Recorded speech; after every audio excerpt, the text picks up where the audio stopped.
Welcome back to the deep dive. Our mission here is, well, it's simple. We take the unique sources you provide, we strip away all the noise, and we distill it down into the crucial knowledge you need. And today, we've really stumbled into something special. It's a remarkable literary, almost an archaeological treasure trove from the turn of the 20th century. Exactly. We are plunging headlong into a very unique set of documents. They detail the adventures of Professor Radcliffe Emerson and his, shall we say, formidable wife, Amelia Peabody. And they're in Egypt, trying to blend high-stakes archaeology with some very serious criminal investigation. It's an incredible mix, but I think we have to address the big question right up front, the source material itself. Right. This is absolutely key. We're not reading dry government reports or, standard field notes. Our main source is Amelia Peabody's own journals. And they are, to put it mildly, highly edited. Very. The editorial commentary, which is crucial for you to understand, it notes that Amelia would often attribute her own opinions to other people, including Emerson. If it made the story flow better. Exactly. If it made her look better, or him look smarter at the right moment.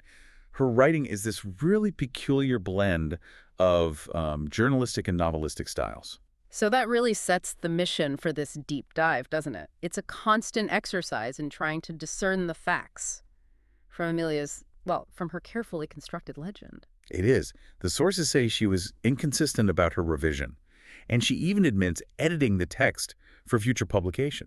And the reason she gives is just perfect, Amelia. What was it? To do herself justice, which no one else can do as well. Wow. So our job isn't just following the plot, it's trying to understand Amelia's motive for telling the story the way she did. We're digging for the core facts, the motivations, inside a narrative that is, by its very nature, a little self-aggrandizing. But even with that filter, the events themselves are genuinely extraordinary. Oh, absolutely. The setting is Egypt. They're starting in Alexandria, heading to Cairo, and then ultimately making their way to the ancient necropolis at Dahshoor near the Black Pyramid. And that location is important. It's not just a random dig site. No, it's the ghost of a previous near-fatal encounter for them. It's loaded with history. So let's introduce the main players guiding us through this maelstrom. First, Professor Emerson. A true force of nature. He's brilliant, he's impatient, he's prone to, shouting. A lot of shouting. His temper is so legendary that the local Egyptian workforce has a nickname for him. The father of curses. Precisely. And then there's his wife, Amelia Peabody. She's the anchor of the whole enterprise, or maybe the engine. I'd say the engine.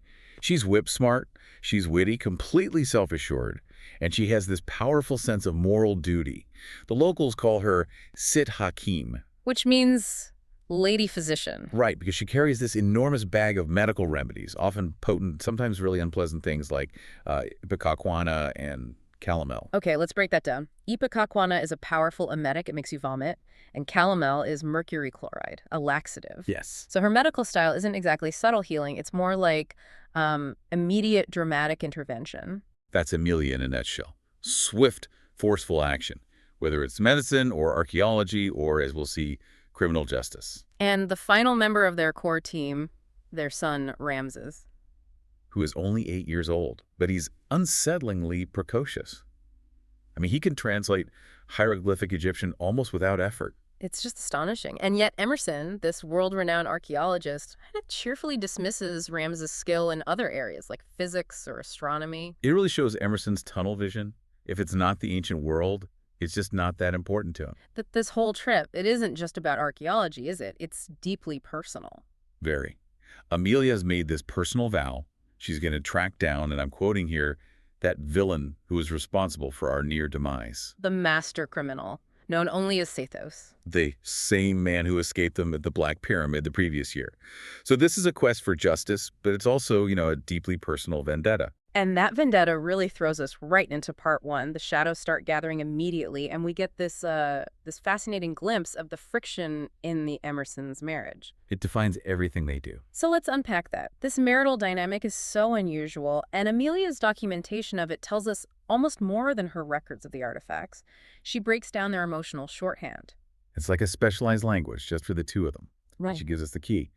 When Emerson is in a foul mood, or if he's genuinely upset with her, he calls her by her first name, Amelia. Amelia is bad news. Amelia is very bad news. Yeah. But the sign of respect, of professional collaboration, or, full marital approval, is when he calls her Peabody. Her maiden name. Exactly. It signals that he sees her as an equal partner, an intellectual peer in archaeology and crime solving, not just his wife. Which is such a crucial window into their relationship. It's built on this constant, rigorous intellectual engagement. And that engagement is physical, too. Amelia records this surprisingly intimate analysis of Emerson's hands. She says they're large, covered in calluses and scars. Right, capable of wielding a weapon or a tool with terrifying efficiency. But then she immediately connects that roughness to his sensitive side. She says they also have a delicacy of touch that induced the most remarkable of sensations. So that's how she frames their affection. It's tied directly to his formidable, passionate nature and this high-octane life they share. Their whole relationship thrives on conflict. She even says it later that the constant intellectual friction, the arguments, the challenges, that's the spice of life for them. They are definitely not a complacent couple. Not even close. And we see that friction immediately when she brings up Sethos.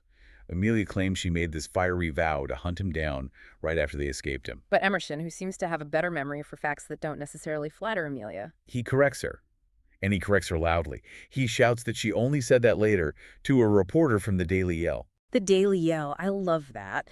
And he even remembers the reporter's name, a young whippersnapper called O'Connell. And the best part is the subterfuge.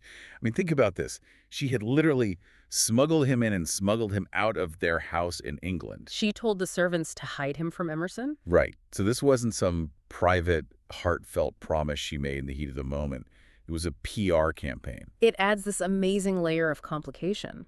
Is she driven by a true desire for justice? Or is it about crafting this public image of herself as a heroine? It's probably a bit of both. She seems to justify it with this kind of fatalism. She says, why look for trouble when trouble is certain to come looking for you? And it absolutely comes looking for them instantly. They arrive at Shepherd's Hotel in Cairo. A grand, busy place.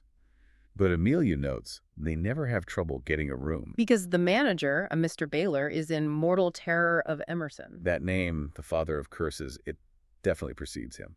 So they're settling in, but the atmosphere on the hotel terrace just changes on a dime. A carriage pulls up. An open carriage, drawn by two perfectly matched gray horses. The harness has these bright scarlet plumes. Amelia calls the horses aristocratic beasts. And the man who steps out of this carriage makes Emerson just erupt. He roars in what the text calls his non-soft accents. By the Lord Harry, it is that villain, Kalanishef. Just shouting it for everyone on the terrace to hear. Of course. And Emerson immediately identifies him. A murdering, thieving rogue. He even questions if Kalanishef's prince title is legitimate. And he's not alone. He's with a beautiful young Englishwoman, the Honorable Miss Debenham, the sole heir of Baron Piccadilly. And here's where the scandal starts. Mr. Baylor, the terrified manager, he leans in and confesses that Miss Debenham arrived unchaperoned. A major social sin at the time. A huge one. And now she's taken up with this Russian prince of dubious origin, and their relationship has become an open scandal. To the point where the hotel might have to ask her to leave. It's causing a moral panic in this little bubble of colonial society. So Kalanishef sees them, and despite trying to keep this cynical smile, he's visibly rattled. He's sweating. And he doesn't approach them with aggression. He's desperate. He's trying to cut a deal. Right. He basically begs them. He says if they just leave him alone for a few days to finish his business in Cairo, he'll leave Egypt forever. They'll never see him again. He's clearly more afraid of Emerson than he is of the actual police. Oh, much more. But Amelia, ever the interventionist, she doesn't take the deal. She suspects there's a bigger game being played. And she leans in and hisses this warning at him. She says, the spies of your dread master are everywhere if one should see you. And that's all it takes. The terror is instant, just linking him, this supposedly independent rogue, to the master criminal, Sethos. Kalanishef paled with horror. He turns and stumbles away. His whole aristocratic facade just crumbles. This is a huge moment for the Emersons, right? Right. It confirms their fears. This isn't just some random scandal. It's a tentacle of Sethos's larger criminal operation. He's back. And he's using high society figures as his pawns. And watching this whole exchange is the young heiress, Miss Debenham. So Amelia, seeing a member of her oppressed sex being manipulated, feels she has to do something. A moral obligation to intervene. And her plan is classic, Amelia. It's direct, blunt, and has absolutely no subtlety. None whatsoever. She decides she's just going to go up to Miss Debenham and inform her that her companion is a cad, a thief, and possibly a murderer. Because she genuinely believes that this simple, factual warning will be enough to save the day. Her moral certainty is just unshakable, even when the situation is this murky. And that moral certainty takes them directly into part 2, where the threat shifts from high society intrigue to a direct attack on the Emerson family itself. The whole scene shifts so dramatically. They go from the busy hotel terrace to the sublime silence of the Giza pyramids by moonlight. Amelia's descriptions are always incredible, even in her edited journals. She calls the moon a beaten gold disk. It's silvering the pyramids, casting these long, eerie shadows. But of course, the scene is quickly spoiled by other people. Right. She dismisses them all as the vociferous insect man. Just loud tourists ruining her perfect sublime moment. And among them, dressed extravagantly in white satin and diamonds, are Chef and Miss Debenham. So trying to escape the gossip of Cairo. Amelia tries to approach Miss Debenham to deliver her warning, but Chef spots her. And he's gone in a flash, whips up the horses and speeds away. And it's right after this near miss, that disaster strikes. Ramses disappears. He just vanishes among the shadows of the smaller pyramids. And Amelia, who is always vigilant, she hears the sounds of an altercation. Thumps, grunts, muffled cries. She rushes over and finds this tall man in a ragged robe holding Ramses. And she operates purely on assumption. This is a kidnapper, so she doesn't hesitate. She brings her heavy parasol down on the man's head with all her might. When that doesn't completely subdue him, she changes her grip and uses it like a spear, ramming the steel tip right into his midsection. She is literally preparing to administer the coup de grace. Which, knowing Amelia, probably would have been fatal. No doubt. But Ramses stops her. He cries out, saying the man wasn't kidnapping him. He was rescuing him from other attackers, one of whom had a knife. The so-called rescuer, who smells very strongly of opium and hashish, then promptly faints. From the fight, the pain, the drugs, everything. And this is where the 8-year-old Ramses just takes over the investigation with his incredible deductive skills. He immediately starts unmasking the supposed beggar. First, he insists the man is English. And he has a list of reasons. Very specific observations that most people would completely miss. First, he saw the man juggling earlier. He said his skill with oranges was far beyond what a local beggar would have. Second, he observed, and this is a quote, certain idiosyncratic structures of face and body found only in the members of the Celtic subrace. That is such a specific, almost anthropological deduction for a child to make. It's astounding. But the third detail is the one that convinces Amelia, the color of his stubble. It's grimy, but it has a distinct reddish tinge. And the final confirmation. Ramses heard him. During the fight, he clearly heard the man utter the very English word, damn. So when the man comes to, he confirms it all. In perfect English, he calls Amelia, Madam, but he begs them, just leave me in my gutter in peace. And Amelia confirms the description. His hair is red gold, but it's streaked with silver. Like a young man made prematurely gray by, tragedy or dissipation. She dubs him Nemo. Which is Latin for no one or nobody. Very fitting. And this leads to one of Emerson's famously impulsive decisions. He's clearly fed up with Amelia's constant worrying over Ramses. So in this fit of Emersonian impatience, he hires Nemo on the spot. As a bodyguard for their son. But it's really more about curbing his wife's anxieties than it is about Nemo's actual skills. Amelia agrees, but she has one strict condition. Nemo cannot use drugs while on duty. And this prompts this really unusual moment of amateur toxicology from Professor Emerson. It gives us this fantastic insight into his own adventurous past. He tells his wife not to worry, that Nemo isn't physically addicted. Right. He details the signs of true addiction. He says Nemo doesn't have the characteristic leaden pallor and skeletal thinness of a true addict. So his theory is that Nemo just indulges in order to forget his troubles. It's an emotional escape, not a physical dependency. A crucial distinction that Emerson is surprisingly confident about making. And this is where we get that shocking little confession. Amelia asks him how he knows so much about narcotics. And Emerson, with just astonishing nonchalance, says he's tried it himself. Oh, yes, only as an experiment. And then he delivers his scientific conclusion, that in moderation, opium appears to be no more harmful than tobacco or alcohol. Let's just pause on that for a second. Good. This is the father of curses, a respected professor, casually admitting to self-experimenting with narcotics. I mean, what are we supposed to make of that? Well, That's the tension that defines their entire life, isn't it? It's that blurred line between scientific inquiry and personal danger. Hmm. Amelia is stunned, but she actually holds back from giving him one of her famous Peabody lectures. She probably recognizes there's no winning that argument. I think so. The night ends with them trying to analyze what happened.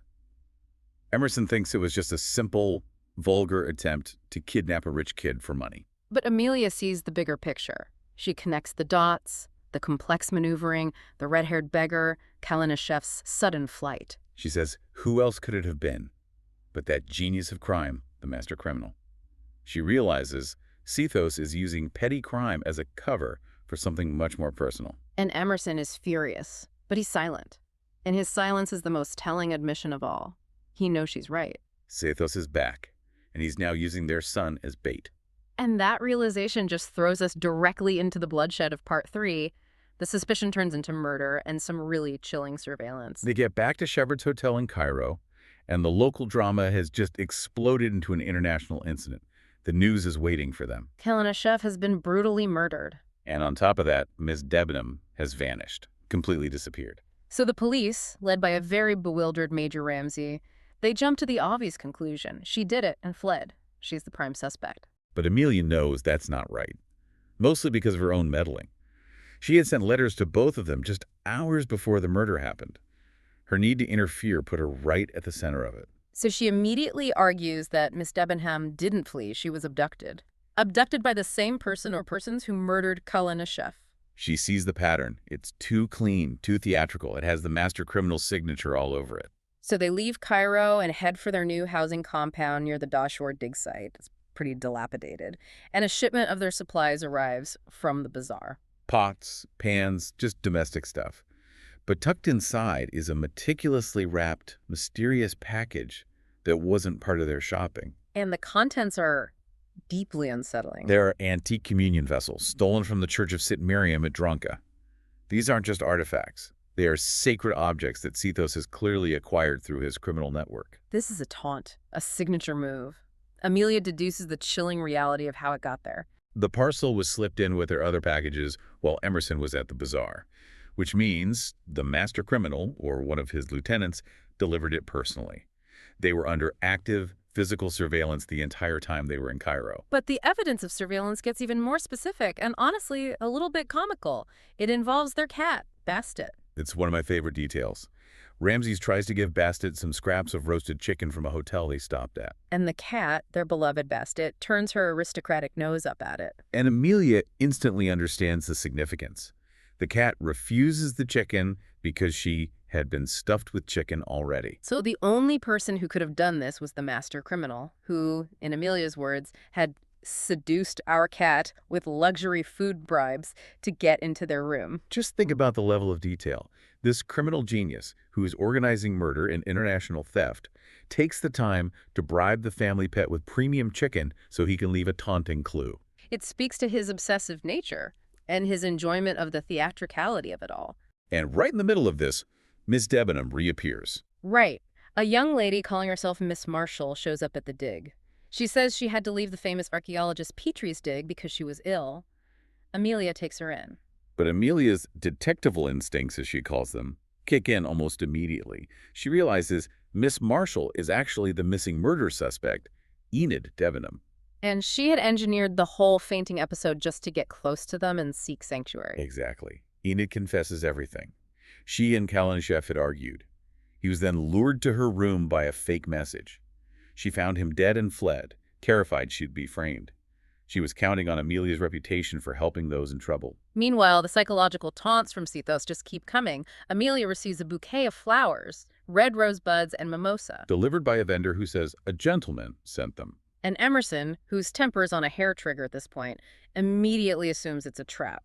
He starts violently jumping up and down on the flowers. He's convinced they contain a bomb or a poisoned insect or an asp. It's pure paranoia, but Ramses, completely unfazed by his father's histrionics, calmly investigates the crushed debris. And he finds it. A small, twisted piece of gold metal. A ring. And it bears the cartouche of Sethos, the pharaoh's name. Amelia reads the hieroglyphs, the ensign, a wave, and the animal-headed god, Set. Which confirms the name's meaning for you. Man of Set or follower of Set. And Set is the ancient Egyptian god of chaos, deserts, violence. So their villain is consciously styling himself after the god of chaos. And that's when Emerson connects the final, vital dot. A piece of mythology that changes everything, he shouts. Have you forgotten, Peabody, that Set was a red-headed god? And just like that, the suspicion narrows. It focuses like a laser on the red-haired men in their orbit. Nemo, who we now know as Donald Fraser, and another slight red-haired man Amelia had seen loitering near the police headquarters in Cairo.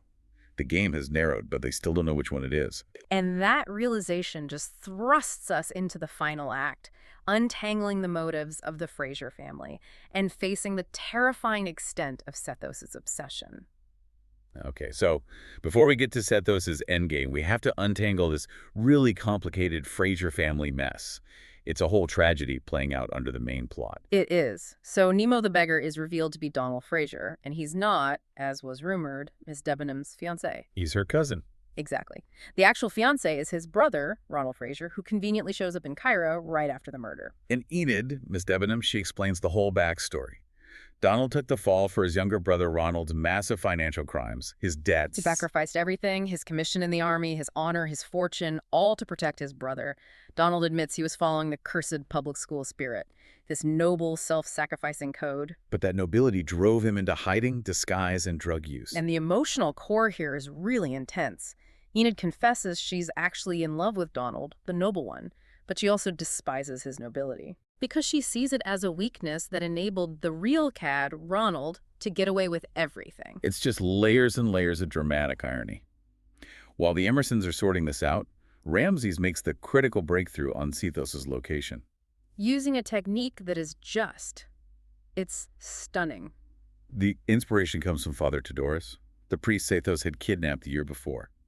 The priest remembered hearing muffled, distant sounds, so they knew he was held somewhere deep in the heart of Cairo. But Ramses takes that auditory clue and turns it into forensic science. He borrows the mayor's horse, without permission, mind you, and rides to the priest's home. His experiment is all based on the Adhan, the Muslim call to prayer. Which is chanted 5 times a day from the minarets. Right. And because the sound carries differently based on buildings, topography, and the unique voice of each muezzin, Ramses figured the priest would have an auditory map in his memory from his captivity. The experiment itself was so meticulous. For over 3 hours, Ramses performs the Adhan himself, mimicking different muezzins he knew, different tones, different volumes. And he has the priest rate them. Which one sounds louder, which one softer, which one clearer, based on the priest's memory. By analyzing that feedback, he triangulates the acoustic profile of the prison. He narrows Sethos' hideout down to an area of only approximately 1/4 mile square. It's just brilliant. It's sophisticated audio analysis mixed with this incredible detective work from an 8-year-old. He took a qualitative memory, I heard a soft voice, and turned it into quantitative, actionable intelligence. And Emerson's follow-up with the priest reveals another layer to Sethos' cruelty. Yes. The priest confesses that during his captivity, his supply of the best French cognac was constantly replenished. Amelia, being the optimist, she suggests maybe it was a form of compensation, an apology. Emerson immediately shoots that down. He says it was far more perverse. It was Sethos' bizarre and evil sense of humor. A cruel joke intended to complete the priest's moral corruption. Exactly. Torturing him mentally and spiritually while keeping him physically comfortable. It shows that Sethos is motivated as much by psychological domination as he is by criminal gain. So the moment of action finally arrives. A letter comes, supposedly from a detective named Gregson, asking Emerson to a meeting. But Amelia, suspicious but also determined to take control, she goes herself. She leaves a quick, cryptic note for Emerson and walks right into the trap. She knows it's a ruse, but she goes anyway. She does. And Sethos is there, disguised as Viscount Everleigh, a pale, indistinct man she had actually met before. And he poisons her tea in a crowded dining room. Which just proves how effective his disguises are and how deep his network runs. She wakes up a prisoner, but not in a dungeon. It's a luxurious shuttered room, and her captor has left clothing for her. Clothing designed to humiliate her. Indecent garments, a see-through shintian, a vest that left her exposed, the costume of a concubine. The shintian, those transparent Turkish trousers, that's a key detail. It's a deliberate attempt to degrade this fiercely proper, independent Victorian woman he claims to be obsessed with. Her reaction is swift. She just throws them on the floor in contempt. And then Sethos appears, without his disguise, and he reveals his singular toxic motive for everything. He orchestrated it all. The kidnapping attempt on Ramses, Chef's murder, framing Enid Debenham. It was all to impress Amelia, to force her to pay attention to him. This is his moment of ultimate vanity. He boasts about his mastery of disguise. He claims he was Chef, Viscount Everleigh, a snake charmer, even a digger in your own excavations. He was watching them daily. He even reveals the technical secret to his changing eye color. Right. He says he uses drugs to dilate his pupils to maximum blackness and then uses paint on his eyelids and lashes to enhance the illusion. He has a chemistry lab in his hideouts just for these theatrical effects. The complexity of his operation is just staggering. He's a theatrical director of crime. But even in this dire situation, Amelia's ingenuity is razor sharp. She immediately starts planning her escape using the most unlikely signal imaginable. Her bright pink flannel anti-catarrh belt? A catarrh belt, for those who don't know, was this wide flannel band worn around the torso, supposedly to prevent colds, a common Victorian garment. She tears a strip off, uses a hairpin as a tool, and threads it through a small opening in the carved wooden window shutter. The pink flannel would be conspicuous enough, but she adds the final, unmistakable marker. Emerson's wedding gift to her, a large lapis scarab of the pharaoh Thutmose III. The bright pink and the royal blue jewel dangling outside a high window, an unmistakable beacon. As she's doing this, Sethos drops his villain act and reveals his core weakness, his consuming obsession with her. He begs her to redeem him, to imagine the good they could do with his power and her morality. It's his ultimate psychological plea, the villain offering his genius as a gift. But the confrontation is cut short by the most dramatic entrance imaginable. Emerson bursts in. He'd seen the signal, the pink flannel and the scarab. And he is a magnificent sight of pure fury. His best shirt is in shreds, his face is bruised, and he's brandishing two stolen, mismatched scimitars. It's not a strategic rescue, it's chaos. The duel that follows is just primitive. Emerson admits he doesn't know how to fence. He says it can't be that hard, you just whack at one another in turn. They're using swords, a silver platter as a shield, a broken crystal decanter as a weapon. Emerson even uses a silk couch cover wrapped around his arm as a makeshift shield. It's brilliant improvisation. He gets a deep cut on his arm, but through sheer ferocity, he backs Sethos into a corner. And then the family cat, Bastet, makes her final decisive appearance. She just saunters into the middle of this life-or-death struggle. And completely ignores the humans. She's offended by Sethos's agility, apparently, so she ignores the villain who bribed her and instead attacks the roast chicken that had been prepared for Amelia's captive dinner. Her betrayal's complete. The cat is only loyal to the highest quality chicken. And in the end, Emerson wins through brute force, using the jagged edge of the broken decanter to cut Sethos's cheek, marring the face he relies on for his disguises, and forcing him to surrender. So after all that, what does this extraordinary deep dive really tell us? Well, it shows how this combination of complex knowledge, personal experience, and frankly, sheer intuition is what solves the mystery. You have Ramses's moose experiment, a brilliant use of forensic acoustics. You have Amelia's innovative use of her pink flannel belt. A mundane domestic item becomes a critical signal. And you have Emerson's mix of amateur medical knowledge, brute strength, and just unwavering primal love for his wife. They tracked down a criminal genius whose greatest weakness wasn't a flaw in his logic, but his toxic emotional obsession with Amelia. His downfall wasn't a mistake in his plan. It was his inability to resist trying to impress the one woman who gloriously fought him at every single turn. And yet, even in the immediate aftermath, Emerson is still Emerson. He's worried. He tells Amelia he was concerned that her lack of criticism while she was gone meant she was becoming one of those boring females who can only say, "Yes, my dear." He tells her their constant arguments, their friction, that's the spice of life for them. Which is the core insight into their marriage. The highest praise he can give her is to confirm she is still a disruptive, intelligent force in his life. But the sources show us that even with Sethos captured, the mystery isn't over. It just leads to a deeper, more unsettling question. Right. Just after the rescue, Ronald Fraser, the brother, the cause of all the trouble, is found dead outside their tent. He was shot with a pistol that Ramses later finds. And this immediately clears his brother Donald, who has an alibi. But it leaves the Emersons with this impossible, terrifying loose end. Who killed Ronald Fraser and who delivered the body to their doorstep as a final, confusing taunt? And that's the provocative thought we want to leave you with. In a world where a villain can seduce a cat with chicken and a city can be mapped by prayer calls, who else is operating in the shadows? Was Ronald's death simply his past catching up with him? Or was this a final, desperate act by Sethos' organization to tie up loose ends, proving that the evil that follows the god set is never truly gone? Something for you to ponder until the next deep dive.